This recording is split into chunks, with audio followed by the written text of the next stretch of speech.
உள்ளபடியே என் மனசு நெகிழ்ந்து போச்சுங்க. இப்போ சொல்கிறேங்க, அதாவது ஏற்கனவே மைவீத்திலே மிகச்சிறப்பு நடத்திட்டு இருக்கோம். எந்த தடவை தான் நடத்துவோம், இது ஆல்ரெடி என்ன முடிவெடுத்த விஷயம் தான். ஆனால் இப்போ சூழ வைக்கிறேன், எத்தனை தடை வந்தாலும் யார் தடுத்தாலும் மைவீத்திரி செயல்பாட்டை நிறுத்தவே முடியாது. உயிரை கொடுத்தால் கம்பெனி நடத்துவோங்க. இத்தனை மக்கள் உண்மையா இருக்கும்போது, இத்தனை மக்கள் நேசிக்கும் பொழுது, அந்த மக்களுக்கு உண்மையா கம்பெனி இருக்கணும் வேண்டாமா?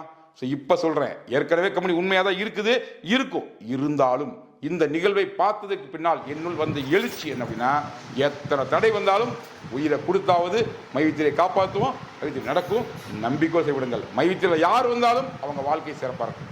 இந்த உறுதியை தைரியம் மக்கள் சொல்லுங்க. இந்த நிகழ்ச்சி மூலிமா இன்னைக்கு சமுதாயத்துக்கு மிகப்பெரிய விஷயம் சொல்லியிருக்கோம். நீங்களும் தைரியமாக பேசுங்க.